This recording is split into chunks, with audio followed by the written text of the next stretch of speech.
Bismillahirrahmanirrahim. Assalamualaikum warahmatullahi wabarakatuh. Di sini saya bersama rekan-rekan saya akan mempresentasikan hasil laporan kajian isu-isu yang luarannya yaitu artikel dengan judul Pembelajaran Matematika yang Berkualitas Ditinjau dari Kemandirian Belajar. Sebelumnya, izin memperkenalkan diri. Nama saya Putri Dian Marini dan ada rekan-rekan saya yang bernama Muhammad Ihsan Nur Alam dan Siti Nurrellah. Materi yang akan saya sampaikan diantaranya yang pertama ada abstrak, kedua pendahuluan, ketiga hasil dan pembahasan, keempat kesimpulan. Baik, yang pertama yaitu abstrak. Banyak tantangan yang dihadapi oleh guru maupun siswa dalam pembelajaran matematika saat ini. Penelitian ini bertujuan untuk mengkaji pembelajaran matematika yang berkualitas ditinjau dari kemandirian belajar matematika. Metode penelitian yaitu metode survei, teknik pengumpulan data yaitu wawancara dan angket, partisipannya yaitu 1 guru matematika SMP IT Nur Ar-Rahman, 1 guru matematika Seman 1 Batu Jajar, 20 siswa kelas 8 SMP IT Nur Ar-Rahman, dan 34 siswa kelas 10 Seman 1 Batu Jajar. Data yang telah terkumpul kemudian dianalisis, hasil pengolahan data disajikan, kemudian dilakukan penarikan kesimpulan. Hasil penelitian ini menunjukkan bahwa kemandirian belajar antara siswa SMP maupun SMA mayoritas menunjukkan kriteria yang tinggi.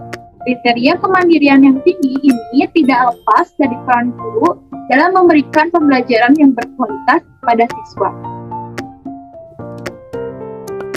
Yang kedua, ada pendahuluan. Pendidikan merupakan sarana yang tepat untuk membantu mengembangkan dan meningkatkan kemampuan berpikir dan keterampilan siswa menurut Yanti et al. Tahun 2019. Pendidikan merupakan lembaga sosial yang harus menyediakan sumber daya manusia yang berkualitas dan mampu beradaptasi dengan perkembangan ilmu pengetahuan dan teknologi. Matematika merupakan salah satu mata pelajaran yang dipelajari di sekolah. Matematika menekankan pada pengembangan cara berpikir logis, sistematis, dan kritis untuk siswa, menurut Sirait et al. Tahun 2017. Dengan kata lain, pembelajaran matematika yang berkualitas memiliki peranan yang sangat penting untuk pencapaian belajar siswa. Dalam meningkatkan kualitas pembelajaran matematika, guru harus berorientasi pada kemampuan berpikir tingkat tinggi siswa. High Order Thinking Skill atau HOTS. Kemampuan berpikir tingkat tinggi merupakan suatu proses berpikir siswa dalam aspek kognitif yang lebih tinggi. HOTS memiliki peranan yang penting dalam meningkatkan kualitas pembelajaran matematika.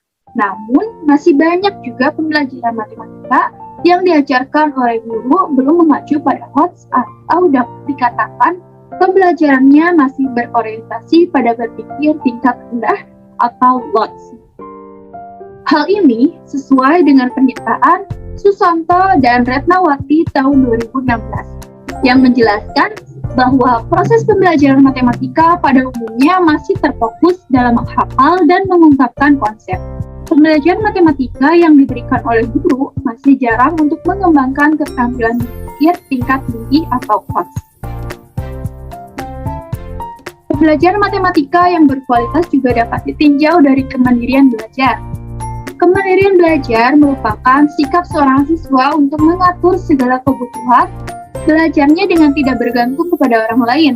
Akan tetapi, permasalahan yang ada hingga saat ini adalah pembelajaran di kelas yang kurang optimal dalam menunjang kemandirian belajar siswa.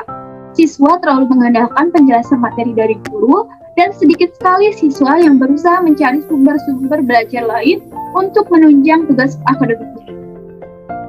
Pembelajaran yang seperti ini menyebabkan siswa cenderung pasif dalam pembelajaran, menerima apa saja yang diajarkan guru sehingga siswa tidak belajar mengkonsumsi pengetahuannya sendiri. Berdasarkan pemaparan tersebut, perlu dilakukan analisis mengenai pembelajaran matematika yang berkualitas ditinjau dari aspek kemandirian belajar siswa. Penelitian ini bertujuan untuk mengkaji kualitas pembelajaran matematika yang ditinjau dari kemandirian belajar matematika. Adapun manfaat dari penelitian ini yaitu dapat dijadikan sebagai rujukan untuk melihat bagaimana pembelajaran matematika yang berkualitas ditinjau dari aspek kemandirian belajar siswa. Yang ketiga ada metode penelitian. Yang pertama, metode penelitian ini menggunakan metode survei, teknik pengumpulan datanya wawancara dan angket, lokasinya yaitu SMP IT Nur Ar-Rahman, Seman 1 Batu Jajar. Partisipannya, 1 guru matematika SMP IT Nur Ar-Rahman, 1 guru matematika Seman 1 Batu Jajar, 20 siswa kelas 8 SMP IT Nur Ar-Rahman, dan 34 siswa kelas 10 Seman 1 Batu Jajar. Instrumen wawancara terhadap guru matematika terdiri dari 20 pertanyaan dan instrumen kemandirian belajar terdiri dari 20 pernyataan. Baik, segitu dari saya. Pemaparan selanjutnya akan dilanjutkan oleh Siti Nurul. Hasil kegiatan wawancara dilakukan pada tanggal 22 November 2022 ke guru matematika Seman 1 Batu Jajar. Berikut adalah transkrip hasil wawancara kepada salah satu guru matematika Seman 1 Batu Jajar mengenai pembelajaran matematika yang berkualitas. 1. Bagaimana tanggapan Ibu mengenai pendidikan yang berkualitas untuk pembelajaran matematika? Pembelajaran matematika yang berkualitas itu adalah pembelajaran yang dapat membuat siswa tertarik untuk belajar matematika serta hasil capaian belajarnya juga pada memuaskan. 2. Apa kesulitan yang Ibu hadapi dalam memberikan pembelajaran matematika kepada siswa? Kesulitan yang Ibu hadapi yaitu ketika berhadapan dengan siswa yang sikapnya agak ngeyel dan kurang memperhatikan. Tanggung jawab seorang guru itu harus mampu mengendalikan kondisi kelas untuk mau belajar. Tetapi jika ada siswa yang seperti itu, tentu menjadi kesulitan dan tantangan bagi Ibu karena harus lebih memperhatikan siswa tersebut. 3. Pada proses pembelajaran matematika, metode dan pendekatan pembelajaran apa yang Ibu gunakan? Untuk metode pendekatan, Ibu cenderung lebih memakai pembelajaran konvensional seperti ceramah dan pemberian tugas. Memang sesekali Ibu gunakan pendekatan saintifik atau kontekstual dalam pembelajaran. Memang bagus jika menggunakan pendekatan-pendekatan lain dalam pembelajaran, tapi Ibu menggunakannya tidak terlalu sering. 4. Apakah metode dan pendekatan pembelajaran itu dapat berpengaruh bagi siswa untuk meningkatkan kemampuan berpikir kritis? Untuk berpikir kritis dan kembali lagi ke kemampuan siswanya. Namun Ibu juga mengusahakannya dengan berbagai macam latihan soal, baik itu latihan soal yang biasa maupun soal cerita. Nanti ketika tes akan terlihat bagaimana kemampuan berpikir siswa dalam mengerjakan soal matematika. 5. Apakah guru mencari berbagai macam penyelesaian masalah matematika dari arah atau cara yang berbeda-beda? Kalau penyelesaian masalah, tentu Ibu memberikan berbagai cara sesuai yang ada di buku mata pelajaran. Contoh materi SPLTV, cara menentukan penyelesaiannya dan eliminasi, substitusi, campuran, dan determinan. Tinggal siswa pilih cara mana yang mereka sukai. 6. Menurut Ibu, apa penyebab siswa-siswa kesulitan menyelesaikan soal matematika yang hot? Banyak penyebabnya ya, seperti kemampuan siswa dalam berpikir secara matematis yang kurang, siswa kurang terbiasa dengan soal cerita, dan siswa tidak mengeksplor materi secara mandiri. Kegiatan wawancara dilakukan pada tanggal 23 November 2022 ke guru matematika SMP IT Nur Ar-Rahman. Berikut adalah transkrip hasil wawancara kepada salah satu guru matematika SMP IT Nur Ar-Rahman mengenai pembelajaran matematika yang berkualitas. 1. Bagaimana tanggapan Ibu mengenai pendidikan yang berkualitas untuk pembelajaran matematika? Pembelajaran yang berkesan dan bermakna, yang nalarnya dan berpikirnya muncul dalam pembelajaran sehingga terbangun pembelajaran yang bermakna. Kedua, apa kesulitan yang Ibu hadapi dalam memberikan pembelajaran matematika kepada siswa? Pengkondisian siswa agar fokus, terkadang kita harus memenuhi gaya belajar mereka atau memfasilitasi gaya mereka yang visual sehingga diperlukan media yang menarik untuk mereka dan gaya belajar anak yang beragam. Ketiga, pada proses pembelajaran matematika, metode dan pendekatan pembelajaran apa yang Ibu gunakan? Teacher center di mana guru hanya sebagai fasilitator dan mengarahkan. Siswa mencari tahu pemahaman sendiri. Keempat, apakah metode dan pendekatan pembelajaran itu dapat berpengaruh bagi siswa untuk meningkatkan kemampuan berpikir kritis?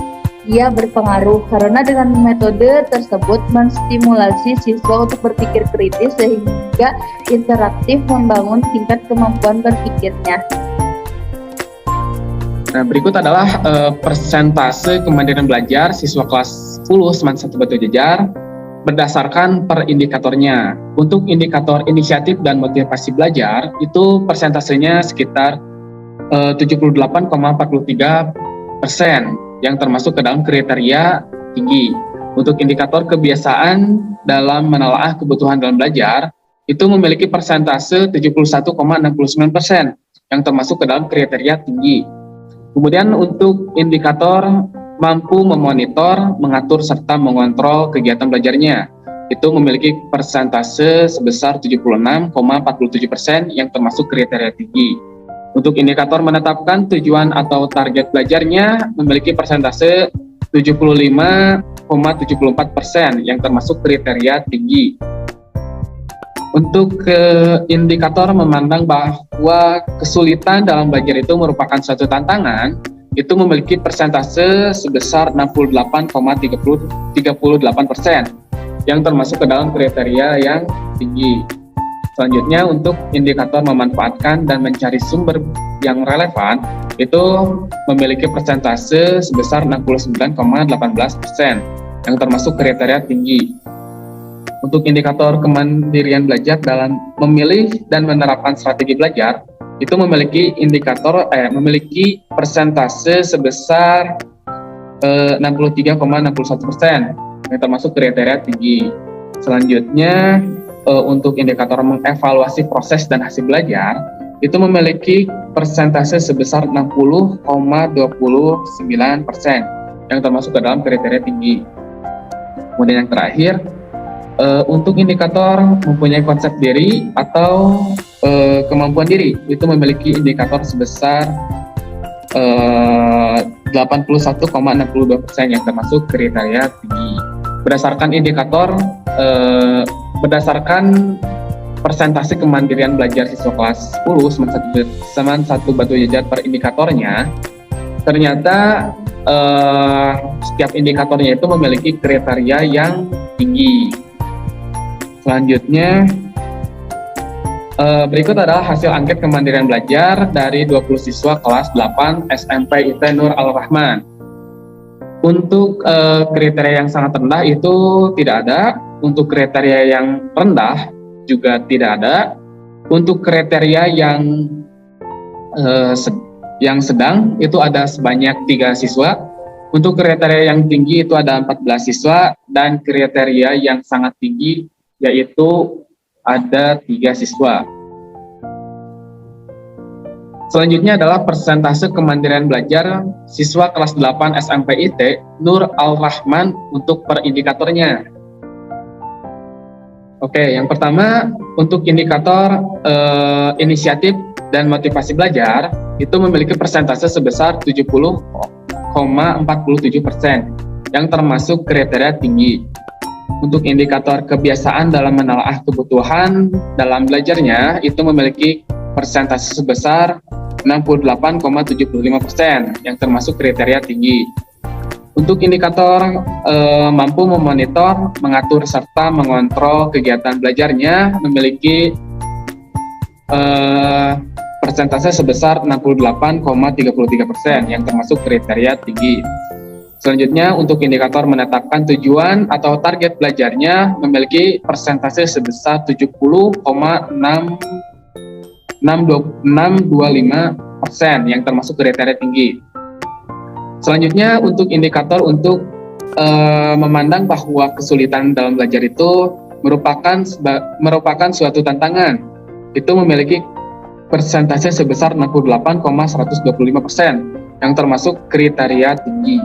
Untuk indikator memanfaatkan dan mencari sumber yang relevan itu memiliki persentase sebesar 73,33%, yang termasuk kriteria tinggi.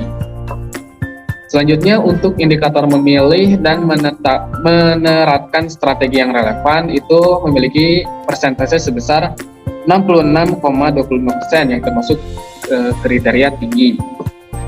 Selanjutnya, untuk mengevaluasi proses dan hasil belajar itu memiliki persentase sebesar 58,75% yang termasuk kriteria sedang. Dan yang terakhir, yaitu untuk indikator mempunyai konsep atau kemampuan diri itu memiliki persentase sebesar 63,75% yang termasuk kriteria sangat tinggi.